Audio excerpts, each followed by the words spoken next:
What's up, everybody? Happy 2025. It's Joe and Taylor coming to you live from fabulous Las Vegas, Nevada. Those of you listening to this as a podcast, thanks for tuning in. We get a couple hundred listens on each of our podcasts, so super grateful for you. Those of you watching it on YouTube, I've been accused, Taylor, lately of looking a lot younger because I no longer keep my beard, which is fun. Somebody said I looked 16 the other day, which was, I think, a compliment. I'm not totally sure. But so Taylor, give everybody a recap of 2024. What was a highlight for you business wise? Well, I am excited to be here today talking about what's to come. And I think the only way we can accurately look at what's coming up and really get positioned to catapult and blast off is looking back. So 2024 was, man, it was a bit of a topsy-turvy year when it comes to the market and just all the different things that we had across the real estate world. I don't know that there's been anything like it in the last 20 It's years. the worst. Yeah, you and I have been doing this for almost 20 years now. And that Yeah. 2024 was probably, when it comes to retail real estate, even our investment stuff, it was probably the most difficult year that I can remember. Even looking at 2007, 2008, all the way through 2011, even those years weren't quite as difficult as last year was. Well, and so I was talking to Porter about that. So some of you guys know Porter, my son, works on our investment team now, and he was like, so how's the real estate market? Like, how was 2024? And I'm like, dude, it's the hardest we ever had. And I was, but in full disclosure, I think you and I were much like more insulated and prepared for it because of the way we've built our business structure. So like financially, 2024 was actually a good year for us. But from our real estate team side of things, it was the worst we've had because like when you go back to 2006 and 7, if I think about it, there was a clear path to victory. It just wasn't an easy path. You had Mhm. to get short sales going. You had to get REO accounts. Like there were a few things you had to do to succeed. Where last year it was like you were in this inclining interest rate environment. It was an election year. It was the most violent election year that I can ever remember. The economy sucked. It was like everything, and prices didn't drop, which thankfully prices didn't drop. But the complexity created by prices not dropping is last year was the least amount of transactions done. When I talk to anyone in the industry, they're like, dude, we've never had a worse year transaction volume wise. So I Yeah. think I think that was I think that was unique. And because you and I have built our business the way we built it, we thrived. And so to give you guys an idea of what our business looks like, and Taylor and I've talked about this a lot from stage, but just to give you an idea. So I have two primary responsibilities. Running our team, or at least helping Angie run our team, and then running our real estate network at Real. So our team consists of about 10 full-time agents and probably like 30 part-time, kind of onesie twosie deal agents. And then I'm also the office broker for our office, which we've got about 200 agents here. Our Real network currently comprises about 4,400 agents, 4,300 agents. Um, and so like speaking, training, teaching, I'm going to Texas next week. And like, so I'm traveling a lot for that. Those are my two responsibilities.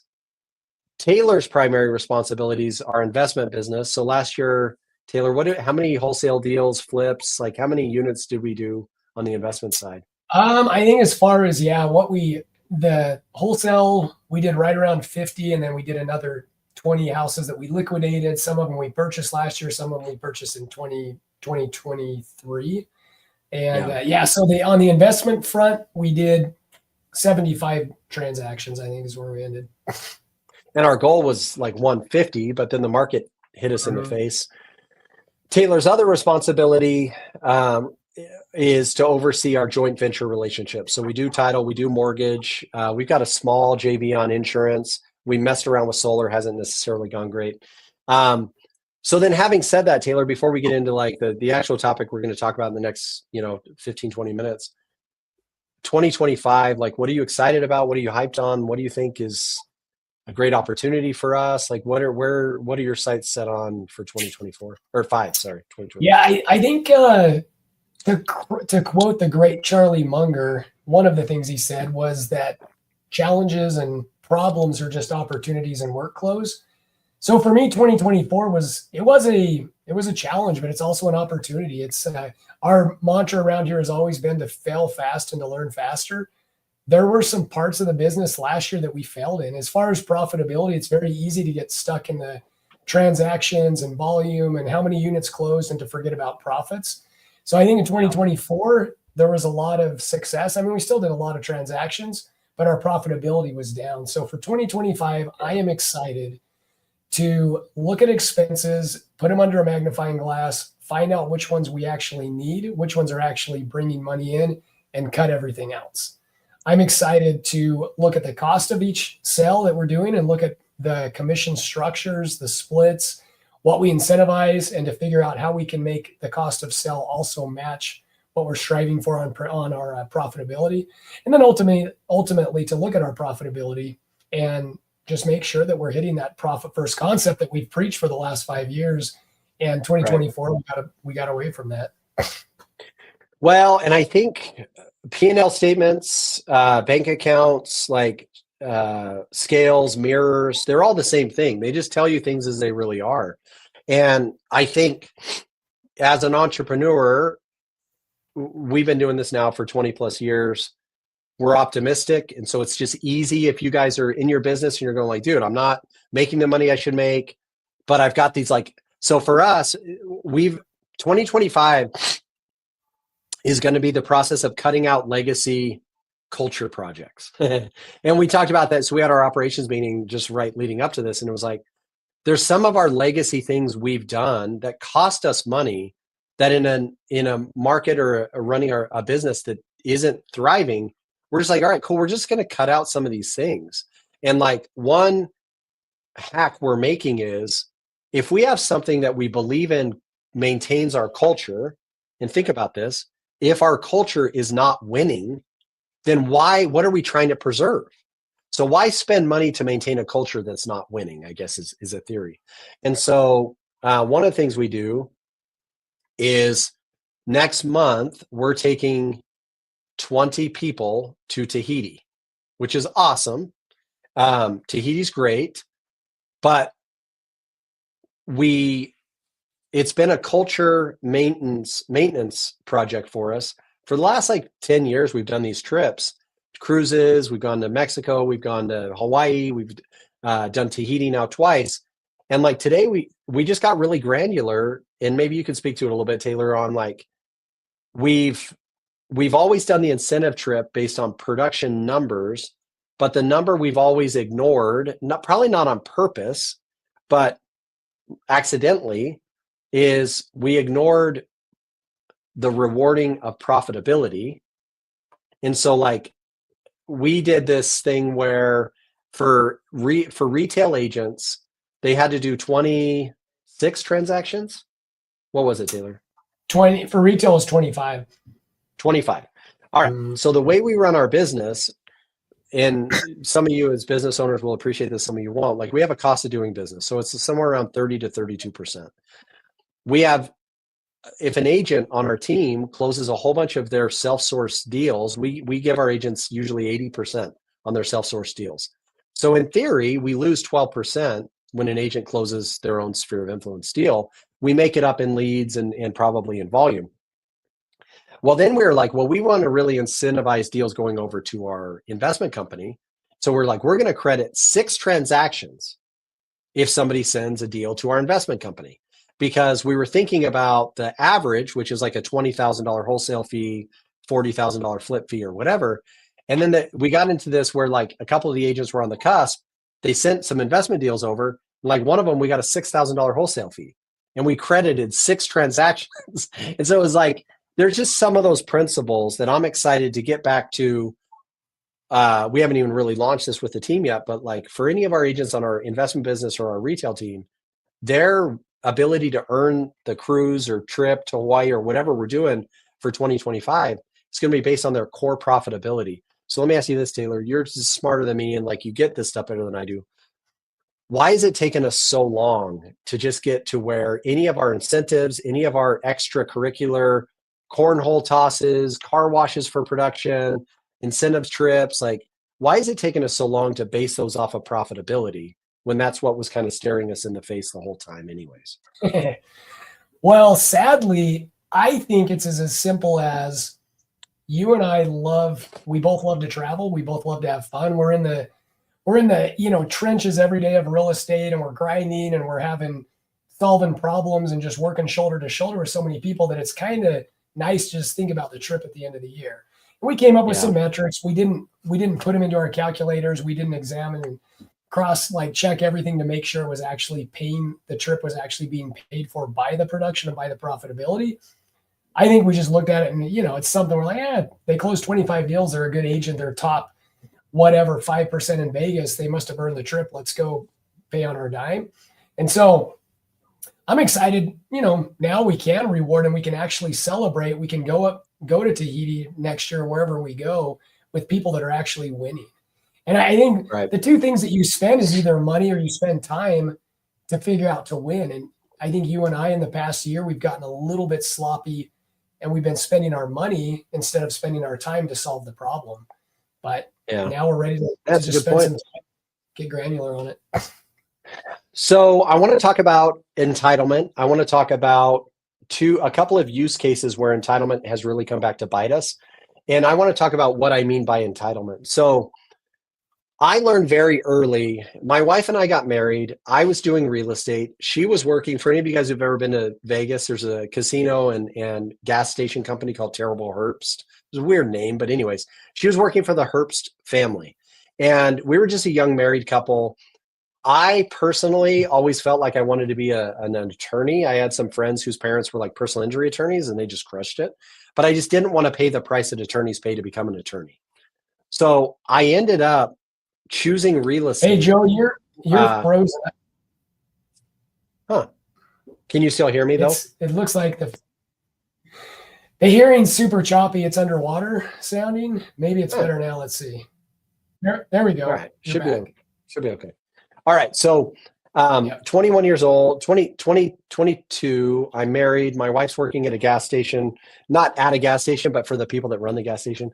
And so I chose real estate as a profession.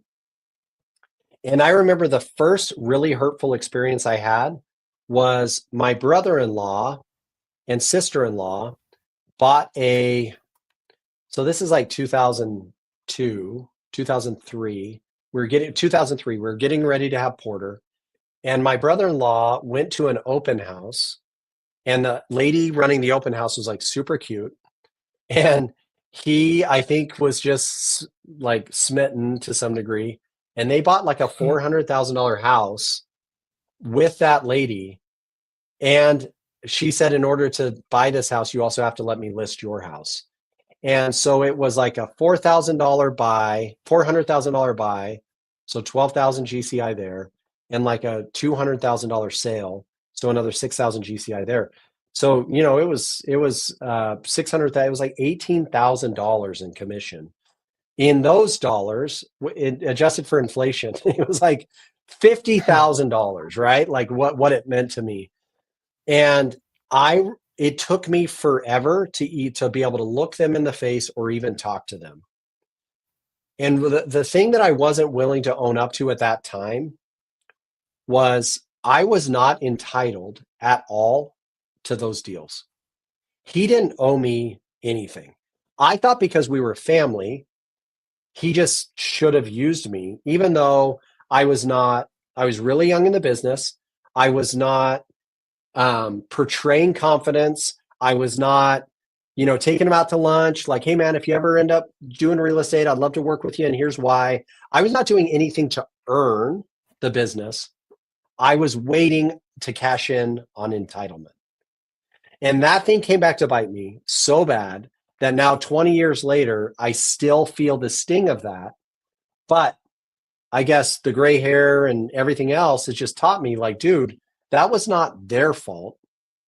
It was your fault for feeling entitled.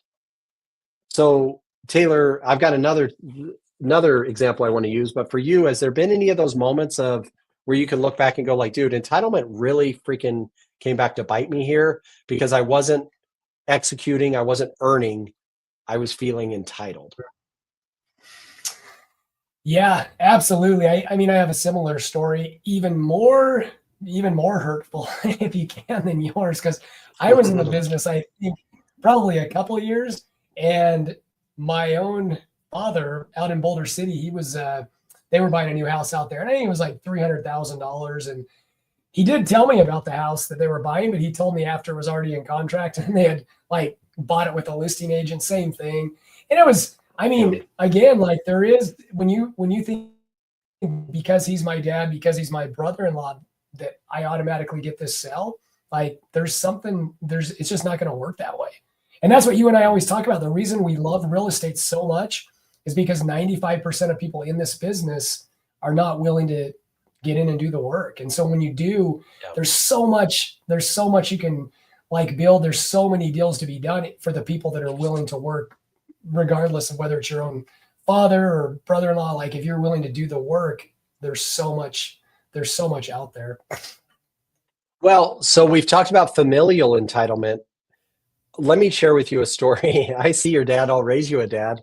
I'll share a story where I felt like success gave me entitlement. So maybe 2 years ago, my own father, your dad, my dad.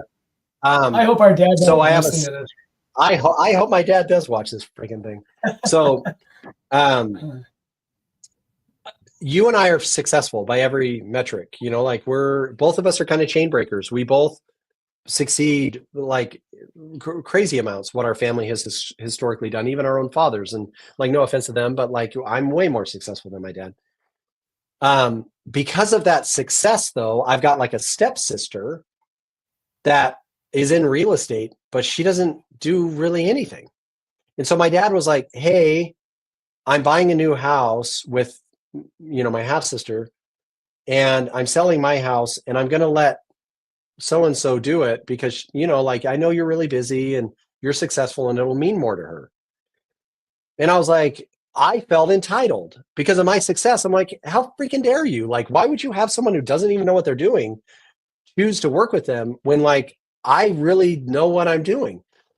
But again, I've let family make me feel entitled to transactions, and I've let success make me feel entitled to transactions. And so in both instances, it's so easy for me to point at those family members and be upset when in reality, I have to figure out in 2025 how to earn how to earn the transactions, how to earn the relationships, because no one is going to give me anything. And I'll tell you, entitlement is even more dangerous in an ecosystem where every single real estate practitioner, every single would-be real estate investor has a advertising platform on their phone that's super easy. Like I can put on my phone right now and be like, hey guys, did you know, blah, blah, and I could just start spouting something off about investment opportunities. I could drive to a new home community center and be like, what's up guys? Every single day I'm out here getting people the best deals they've ever gotten on a brand new home in Las Vegas. So if you're thinking about buying a new home in Las Vegas, I will literally meet you anytime, anywhere, but right? Like I could create that piece of content. And so like my family relationships or my success that I feel like I'm entitled to those transactions in that business now is even harder because like back in the day, it was just sending people like UNLV basketball magnets and you would just hopefully get their business. Now it's like, man, there's so many more options. So before we get into some of the solutions for entitlement, let me share another story.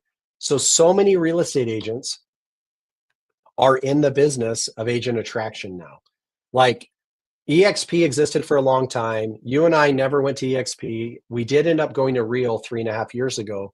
And now you've got LPT and Epic and Fathom and whatever other companies are out there where there's this principle of agent attraction.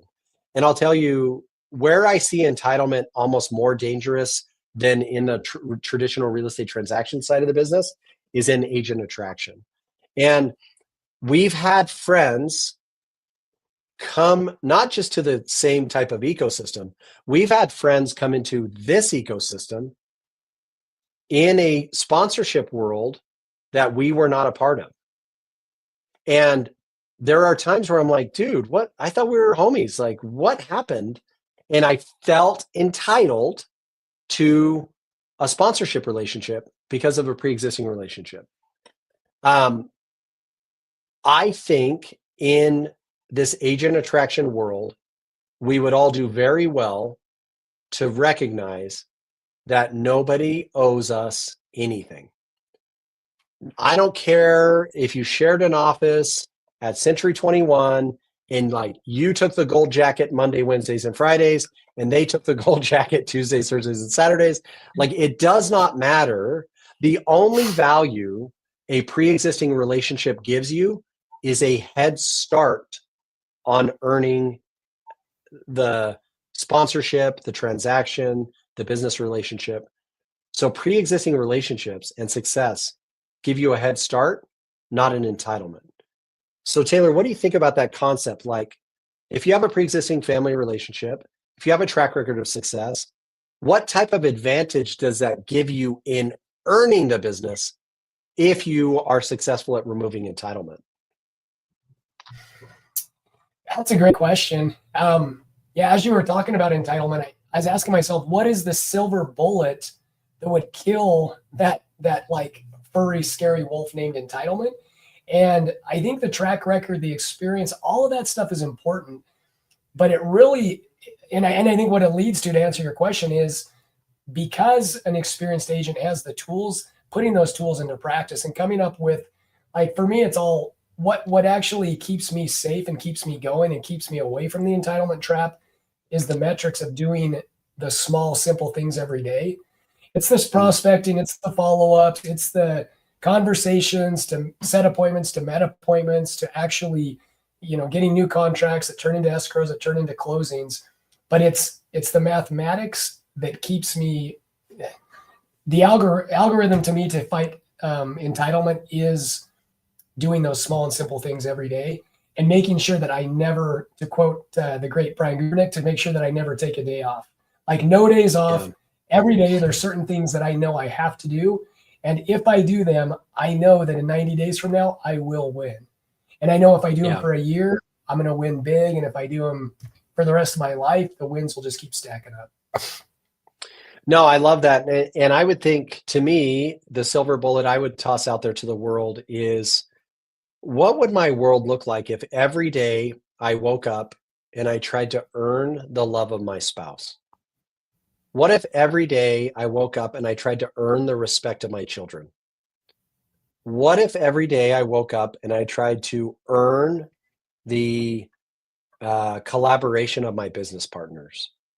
Like, what if every day I woke up and I tried to earn the trust of the agents that I work with, either on my team or in my network? Like, if I get sloppy in my marriage or business relationships, it's because I feel entitled.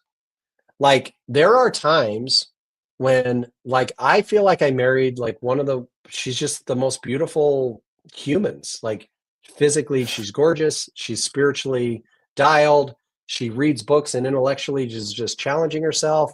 You know what I mean? Like, and she's always working on exercising and working out and hiking, and like, she does all this stuff.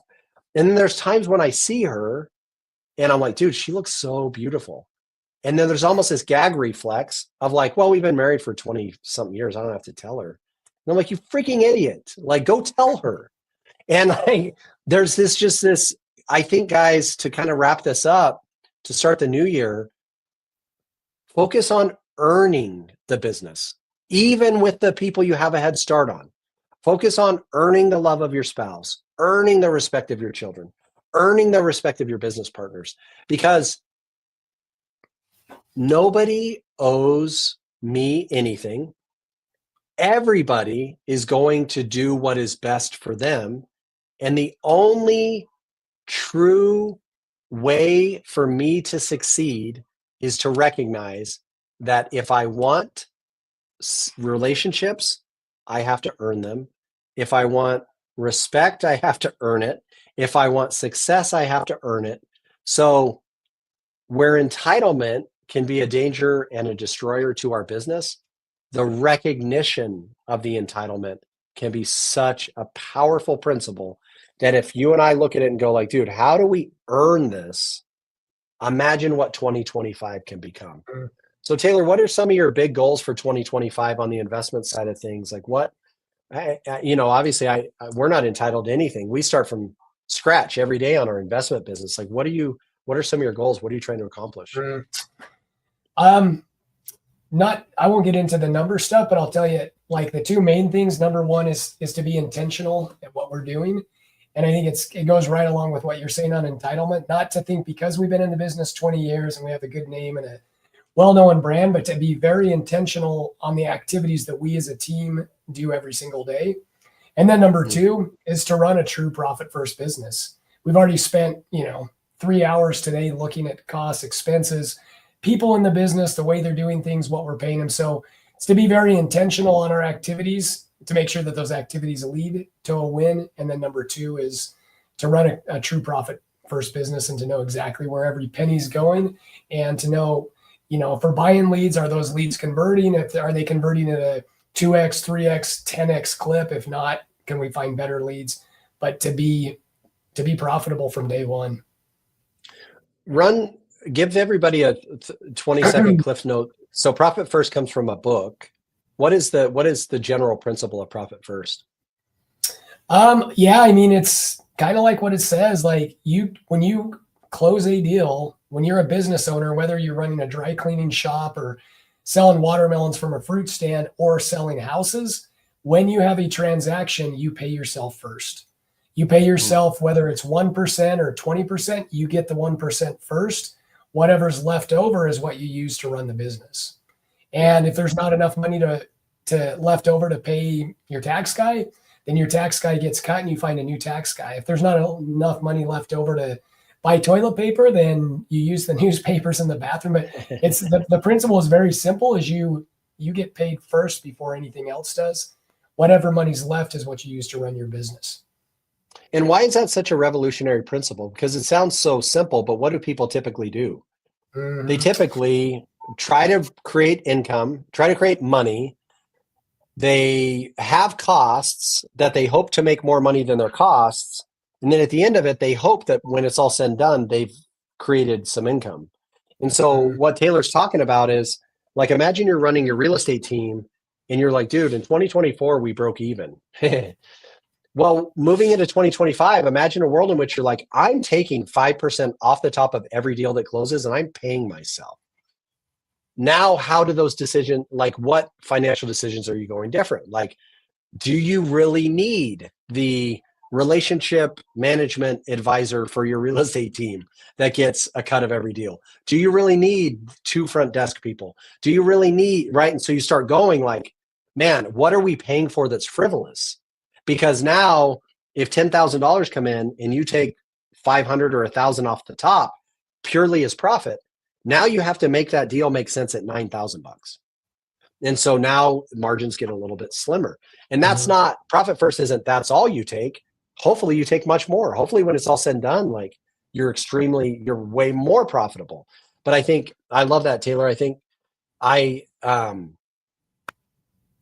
two of the businesses I run, one of them will say broke even and the other was extremely profitable. And so then for me on the extremely profitable one, it's how do I wisely reinvest in that? And so it's interesting because we have businesses right now where we're like, man, we need to carve out more profitability. And then we have businesses where like, wow, the profitability is crazy on them, but how can we responsibly reinvest to create more profitability around it? So guys, happy 2025. This was an incredibly vulnerable and honest episode to start out with, but I'll just tell you, I believe while I've created with Taylor some great businesses, while I've created with my family or with my wife an amazing family, I do believe that the greatest progress killer in my life is entitlement. When I think my wife needs to love me because she chose me 25 years ago, when I think my kids need to respect me because I provide for them, when I think that Taylor needs to collaborate with me because we have LLCs together, like whenever in my world I live off of entitlement, it just ends up coming back to bite me. but I do find something refreshing about the principle of waking up every day and being like, dude, I'm going to earn my success. Nobody in 2025 owes me a dang thing. But if I'm, as Taylor said, if I'm systematic about it, if I do the little things to earn that success every single day, then I think 2025 is going to be a massive year for us. Mm. Thanks, guys.